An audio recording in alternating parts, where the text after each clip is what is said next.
नाशिक पोलिसांचं पथक मुंबईमध्ये दाखल झालंय। माणिकराव कोकाटे यांच्या अटक वॉरंटसह पोलिसांचं पथक मुंबईमध्ये रात्री दाखल झालंय। सर्वात आधी हे नाशिक पोलिसांचं पथक वांद्रे पोलीस ठाण्यामध्ये पोहोचलंय। तिथून ते कोकाटे उपचार घेत असलेल्या लीलावती रुग्णालयामध्ये थोड्याच वेळात पोहोचणार आहेत। नाशिक पोलीस कारवाईपूर्वी कोकाटे यांचा सध्याचा वैद्यकीय अहवाल पाहून तज्ञ डॉक्टरांचा सल्ला घेतील आणि त्यानंतर कारवाईबाबतचा निर्णय घेतला जाणार आहे।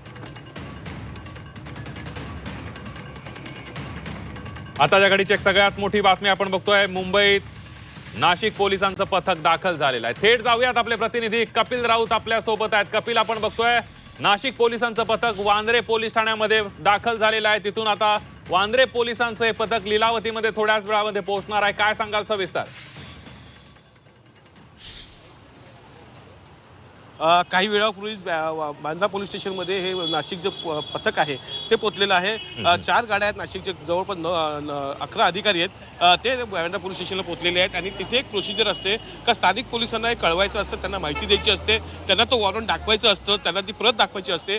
ती प्रोसिजर आता सुरू झालेली आहे आणि ती प्रोसिजर सुरू झाल्यानंतर ती प्रक्रिया संपल्यानंतर तिथले काही अधिकारी आणि जी पूर्ण नाशिकची जी टीम आहे ते दोन्ही टीम्स इथे येतील।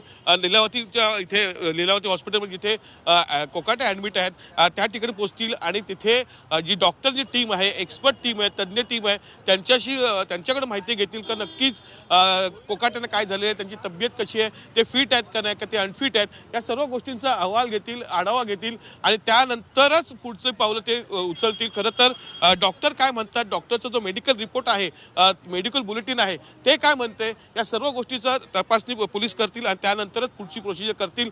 जर या पूर्ण प्रोसिजरमध्ये असं कळलं का जर कोकाटे फिट आहेत तर त्यांना अटक होऊ शकते, हा एक भाग आहे। जर ते अनफिट असतील तर कदाचित त्यांना सरकारी रुग्णालयामध्येही नेण्यात येऊ शकतं।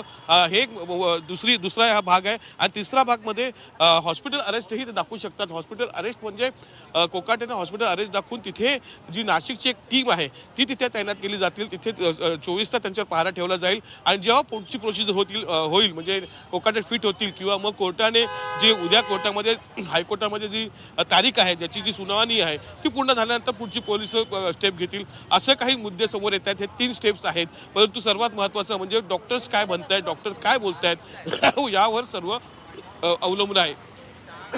अगदी कपिल, या सगळ्या संदर्भातले अपडेट तुमच्याकडून जाणून घेत राहणार आहोत। सगळ्या घडामोडींवर लक्ष ठेवून राहा। तुर्तास धन्यवाद दिलेल्या सविस्तर माहितीबद्दल।